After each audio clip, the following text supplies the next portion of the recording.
मानक चंद, कमला देवी, राकेश, नीतू, ऋषभ और Ayushi Musharaf, B123 Sethi colony, Jaipur. Shri Parshwanath re rolling mills limited, Durgapur 1, Vardhaman, west Bengal. Amita Jain, पत्नी अनिल कुमार जैन, संगीता जैन, पत्नी विपिन कुमार जैन। स्वर्गीय माता सीतावंती, धर्मपत्नी स्वर्गीय मास्टर नथु राम जी मुन्हानी की स्मृति में Shri Surinder Jain, Kanta Jain, Shri Ashok Jain, Neelam Jain, Shri Pankaj Jain, Amita Jain, Shri Rajneesh Jain, Deepika Jain, Shri Rishabh Jain, Mudit Jain, SKJ rubber corporation, Delhi. Shrimati Rani Jain, JP Jain, Prerna Jain, Surat, Gujarat. Pushpa Devi Musharaf, Arun Kumar, Amita, Ankesh, Payanshi Jain, D43, Devnagar, Tonk road, Jaipur. जय जिनेन्द्र तज्जयति परम ज्योति, समं समस्तैरनंत पर्यायैः, दर्पण तल इव सकला प्रतिफलति पदार्थ मालिका यत्र। पंच परमेष्ठी भगवान की जय। कैसा आहार देना चाहिए, आहार देने वाला कैसा होना चाहिए, इस सब की चर्चा रत्करण श्रावकाचार्य में बहुत अच्छी प्रकार से हो रही है। हम सबको अगर वो गुण हमें नहीं है तो लाने चाहिए, और कैसा आहार देना चाहिए वो भी हमने पिछली ज्ञानशाला में अच्छी तरह समझा होगा। अब आज आचार्य बता रहे हैं कि दान किनको देना चाहिए, पात्रों को। पात्र कितने प्रकार के होते हैं, पात्र 3 प्रकार के होते हैं, उनका स्वरूप क्या है ये आचार्य स्वयं इस अगले श्लोक में लिख रहे हैं। ध्यान से सुने, आज बहुत ज़रूरी बात आपसे करनी है। पुरुषार्थ सिद्धि उपाय में इस समय दान देने के बारे में बड़ी सुंदर सुंदर बातों का उल्लेख चल रहा है। पिछली ज्ञानशाला में बताया था कि दाता के 7 गुण कैसे होने चाहिए। ये भी बताया था पिछली ज्ञानशाला में कि दान देने योग्य वस्तु कैसी होनी चाहिए, जो राग द्वेष उत्पन्न ना करे बल्कि स्वाध्याय संयम आदि को बढ़ाने वाली हो। अब आज ये बता रहे हैं आचार्य कि दान किसको देना है, पात्र को। पात्र कितने प्रकार के होते हैं, 3 प्रकार के। पात्र कौन कौन से हैं, क्यों है, इसकी चर्चा आज होगी। पात्रं त्रिभेद मुक्तम, पात्रं त्रिभेद मुक्तम, संयोगो मोक्ष कारण गुणानां, संयोगो मोक्ष कारण गुणानां, अविरत सम्यग दृष्टिः, अविरत सम्यग दृष्टिः, विरता विरतश्च सकल विरतश्च, विरता विरतश्च सकल विरतश्च। बोलिए। पात्रं त्रिभेद मुक्तम, संयोगो मोक्ष कारण गुणानां, अविरत सम्यग दृष्टि, विरता विरतश्च सकल विरतश्च। पात्रम, पात्र, त्रिभेदम, 3 प्रकार के, उक्तम, कहे गए हैं। ये मुक्तम का ये माँ इसमें आ गया तो ये हो गया उक्तम। पात्र 3 प्रकार के कहे गए हैं। किस वजह से पात्र कहे गए हैं? मोक्ष के कारण जो गुण हैं उनका संयोग होने से, अर्थात मोक्ष के कारण गुणों का संयोग होने से पात्र 3 प्रकार के कहे गए हैं। कौन कौन से? अविरत सम्यक दृष्टि, चतुर्थ गुणस्थानवर्ती, वीरता वीरतश्च, पंचम गुणस्थानवर्ती, और सकल वीरतश्च, 6ठे 7वें गुणस्थानवर्ती मुनि महाराज। ये 3 प्रकार के पात्र हैं। सकल विरत जो 6ठे 7वें गुणस्थानवर्ती मुनि महाराज हैं, इन्हें हमने कहा ये मुनि महाराज उत्तम पात्र हैं। जो वीरता विरत अर्थात पंचम गुण स्थानवर्ती अणुव्रती है, जो मुनि महाराज नहीं है व्रती हैं, वे वीरता विरत हैं, ये मध्यम पात्र कहलाते हैं। और जो अविरत सम्यक दृष्टि है, सच्चे देव शास्त्र गुरु का भक्त है, ऐसा अव्रती जीव अविरत सम्यक दृष्टि चतुर्थ गुण स्थानवर्ती ये जघन्य पात्र है।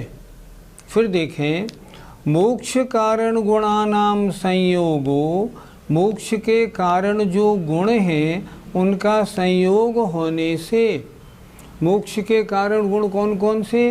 सम्यक दर्शन, सम्यक ज्ञान, सम्यक चारित्र, इनका संयोग होने से पात्र तीन प्रकार के कहे गए हैं।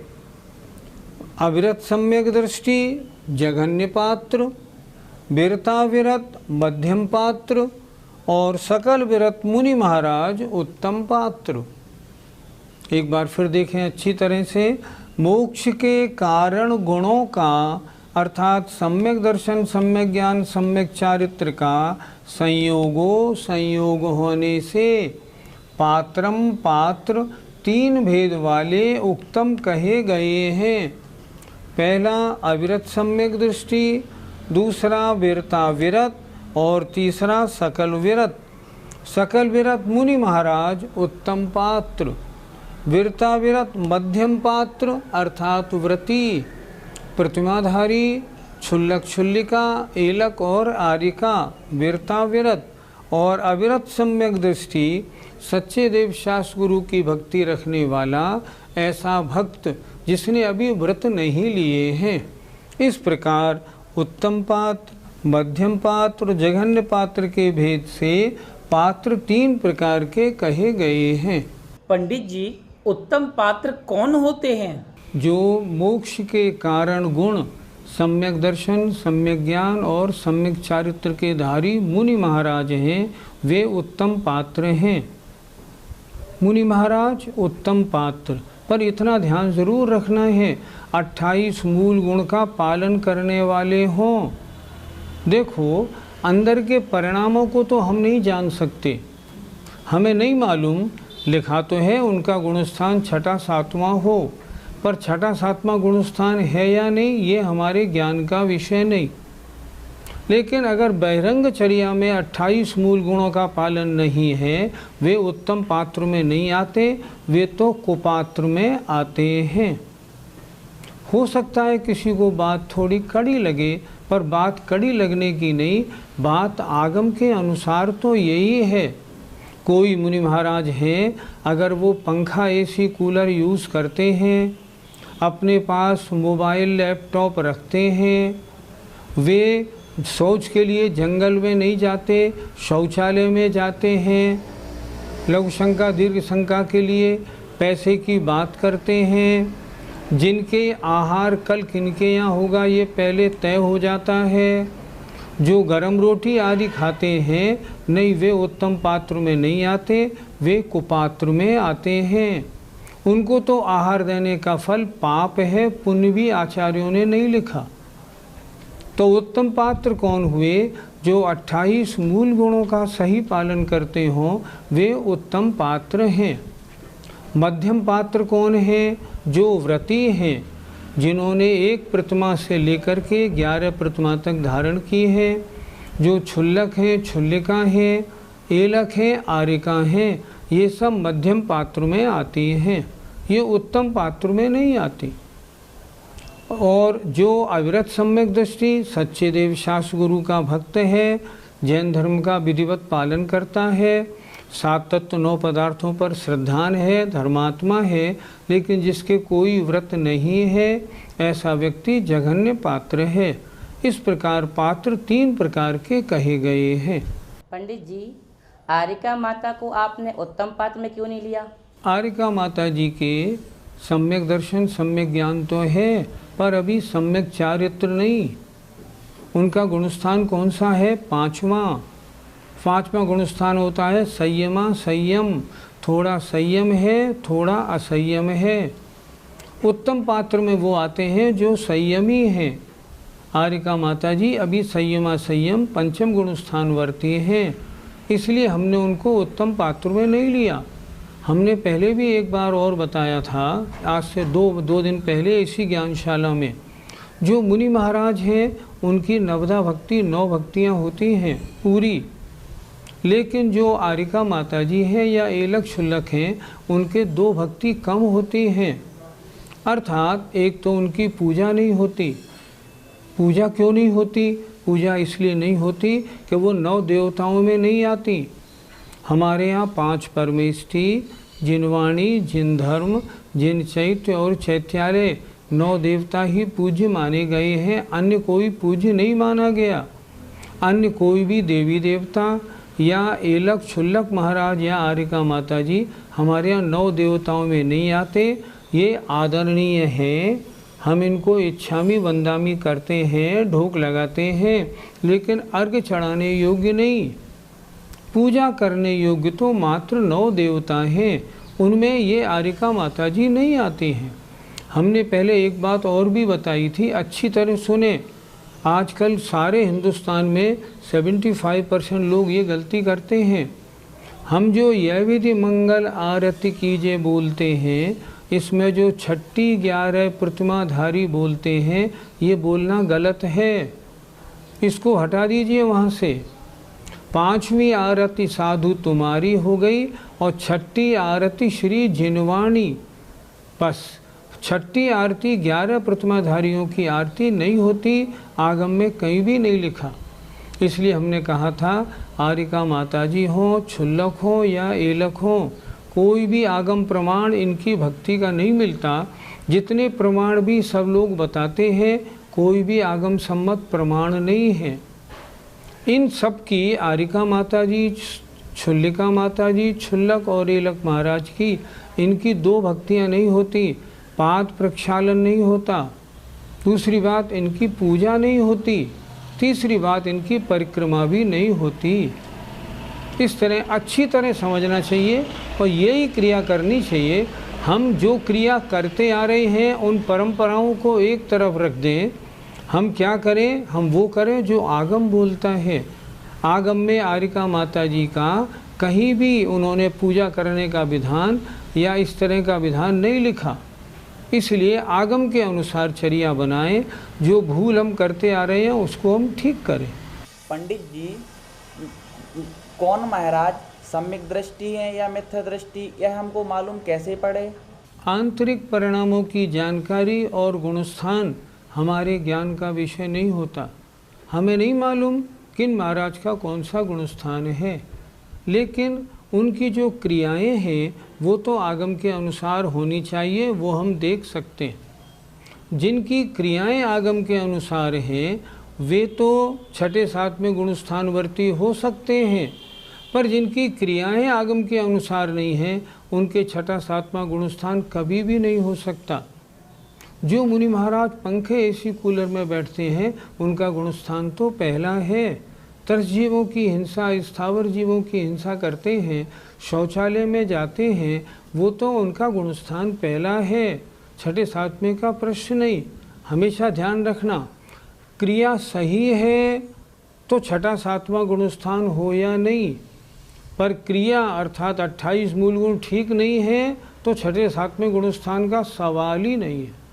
इतना अंदाज तो हम लगा सकते हैं इनके 28 मूल गुण हैं कि नहीं, ये हम देख लें। पंडित जी, किन्हीं मुनिराज के हमें 28 मूल गुण तो प्रतीत होते हैं, परंतु वो शासन देवी देवताओं की पूजन करते कराते हों, इसका उपदेश देते हों, तो क्या उन्हें सम्यक दृष्टि माना जाएगा? जिनके 28 मूल गुण दिख रहे हैं, अगर जो अन्य देवी देवताओं की पूजा का उपदेश देते हैं उनका गुणस्थान तो भैया पहला ही है। इन सब देवी देवताओं को आचार्य कुंद महाराज ने कुदेव लिखा है।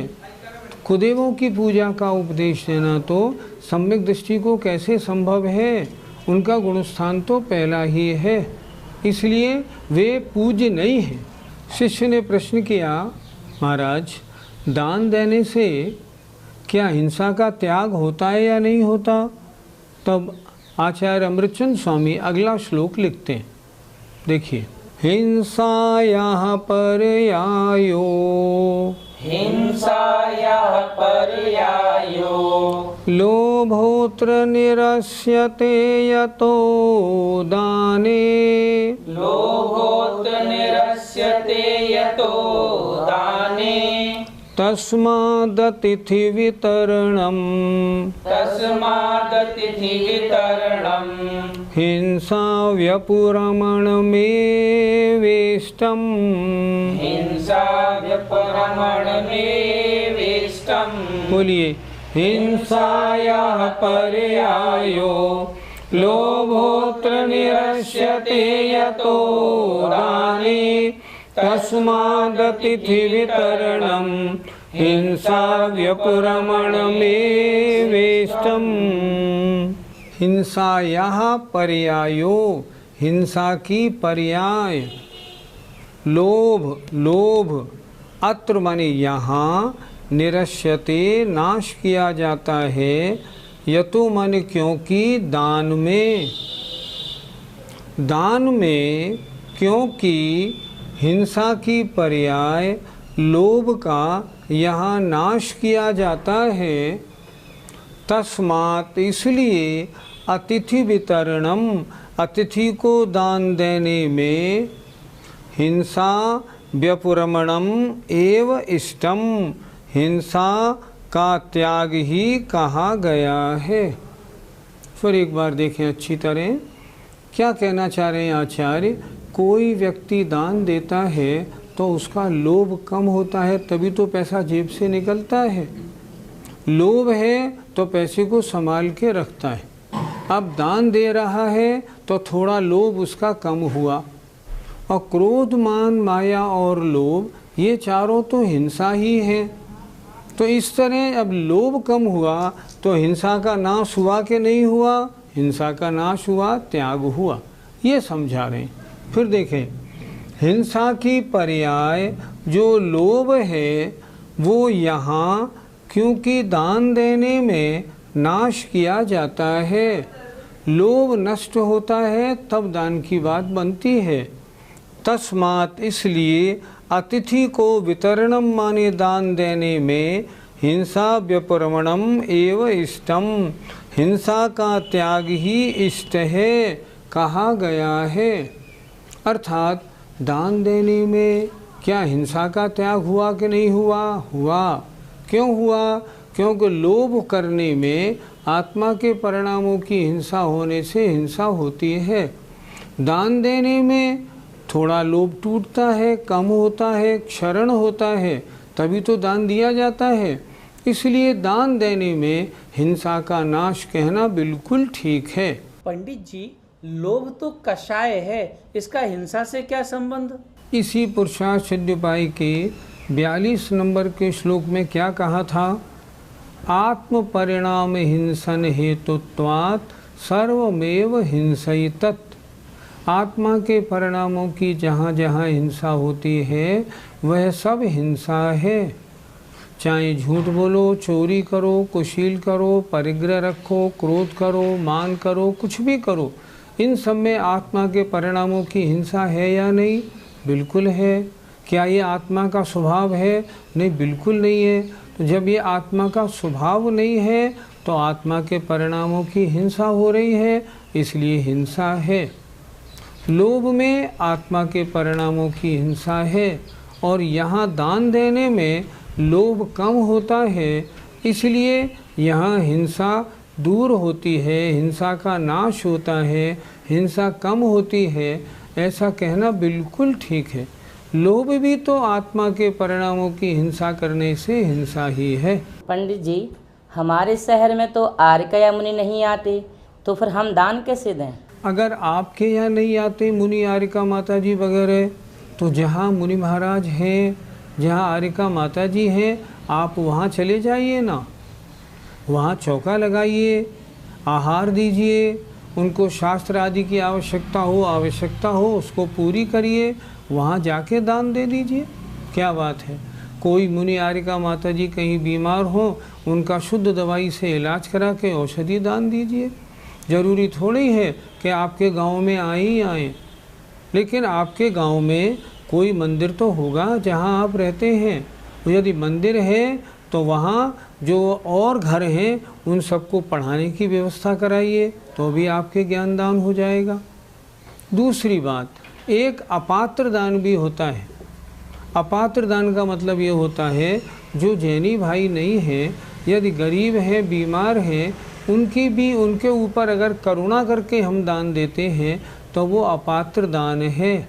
उस अपात्र दान में भी क्योंकि लोभ टूटता है इसलिए हिंसा तो कम होती है और पुण्य का बंध थोड़ा बहुत तो होता ही है, हमने माना। लेकिन फिर भी अगर आपको दान विशेष देना हो तो जहाँ आरिका माता जी, मुनि महाराज वगैरह के संग हो वहाँ जाएं, आनंद से दें।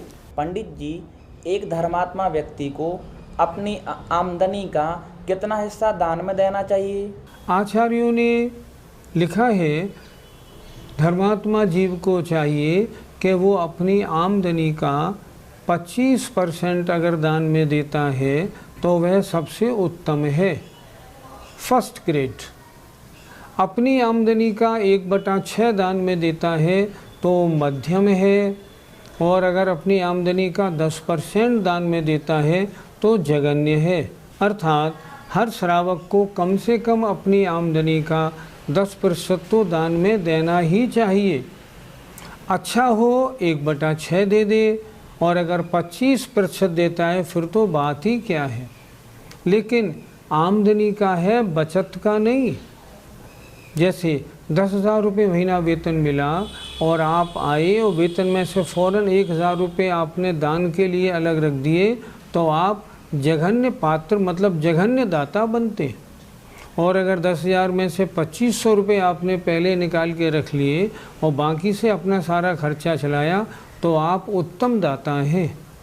इसलिए अपनी आय का, बचत का नहीं, अपनी आय का 25% उत्तम दाता, 16% 1/6 अगर मान लो करता है तो मध्यम दाता, और 10% दे तो जघन्य दाता होता है। लेकिन हम जरा ये भी तो सोचें, हम कितना देते हैं। हम बात तो बहुत कर रहे हैं पर हम ये सोचें हम कौन से दाता हैं। हमें तो दान देने के नाम में बड़ी खींच सी हो जाती है। हमारे पास बच्चे को पढ़ाने के लिए 10,000 20,000 रुपये महीना है, पर एक विद्वान रखने के लिए 1,000-2,000 रुपये महीने का कोई शेयर करने को हम तैयार नहीं। सोचें हम लोगों को कैसी परिणति है हमारी। सांसारिक कार्य के लिए हमारी सारी आमदनी लगती है और धार्मिक कार्य के नाम पे हम पीछे हटते जा रहे हैं।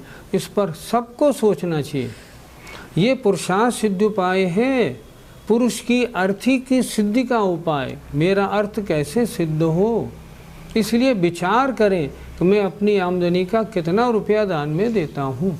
पंडित जी, किसी मुनिराज या व्रती के मोबाइल में बैलेंस डलवाना, क्या यह दान की कोटि में ले सकते हैं इसे?